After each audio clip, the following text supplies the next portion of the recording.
Radio News with News Team 7. Reporting for News Team 7 and Ozark Radio News, I'm Clancy Talbert.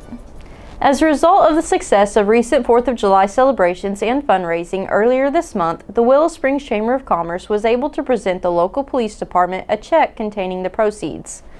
The events that raised the money were the I Ran from the Cops 5K and SWAT Challenge, both of which test the physical endurance of their participants.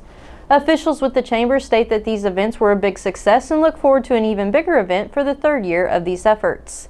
The check that was made out to the Willow Springs PD came out to $1,422. A man from Hartville and a woman from Monette are being charged with sexual assault following an investigation in Wright County, Missouri. According to the probable cause affidavit, the Hartville and Monette police departments were dispatched to a residence after getting a call about a disturbance on July 1, 2024.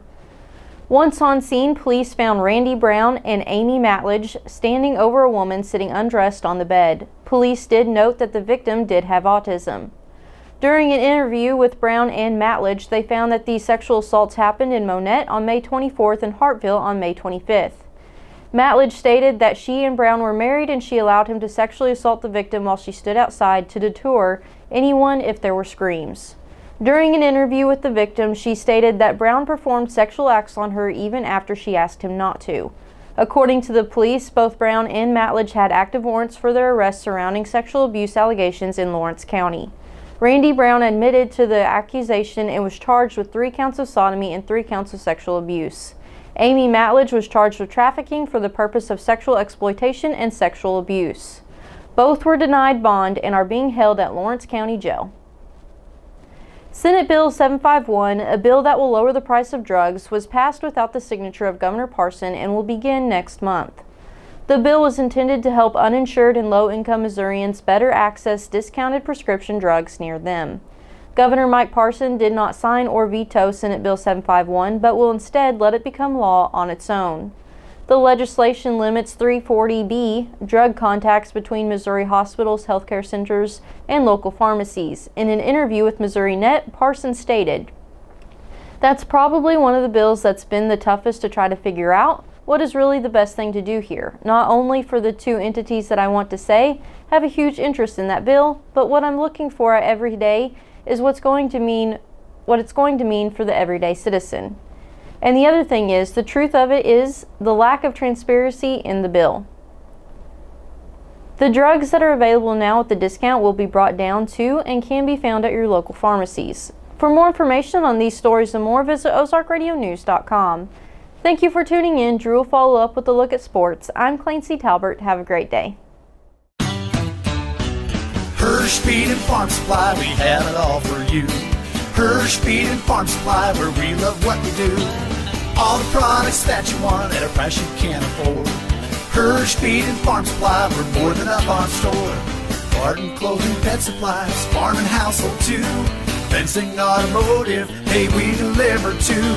Hirsch Feed and Farm Supply since 1974. Hirsch Feed and Farm Supply, we're more than up on store. News Team 7. Thank you, Clancy, for that news update. Good afternoon. This is Drew Joyce with Ozark Radio News and News Team 7 for your sports. The MLB Home Run Derby, Bobby Witt's final swing hit the wall near the 410 mark at Globe Life Field.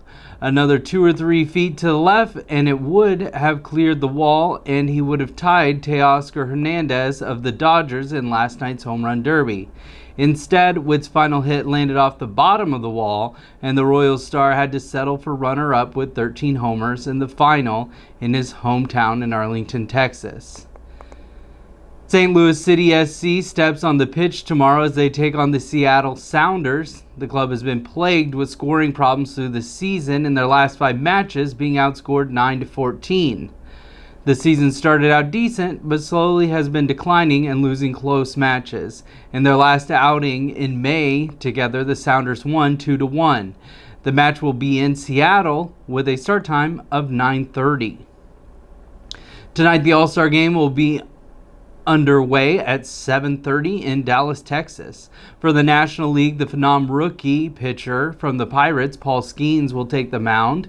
In the last 3 games, he's pitched a 1.35 ERA with 10 hits allowed and 28 strikeouts. For the American League, Corbin Burns will take the mound, pitching a 2.84 ERA with 22 hits allowed and 17 strikeouts. For more sports, run over to ozarkradionews.com/sports, but stay dialed in. Next, we'll have John Thomason in the Weather Center. For Ozark Radio News and News Team 7, I'm Drew Joyce, signing out. This summer, make memories that will last a lifetime with the perfect SUV from Bailey Chevy GMC. Wherever the road takes you, make sure that you're riding in style, comfort, and safety. What better way to hit the open road than with an SUV that fits your family and all your luggage perfectly? Head on over to Bailey Chevy GMC in beautiful downtown Willow Springs today to find the right SUV for your family, and together, let's drive. Go 4693111. Bailey team is gonna get it done. News Team 7.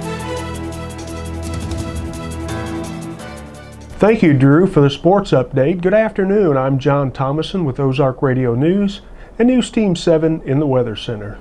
For today, we currently have a heat advisory through 8 p.m. this evening, and with possible severe weather, we have a flood watch until 7 a.m. tomorrow morning.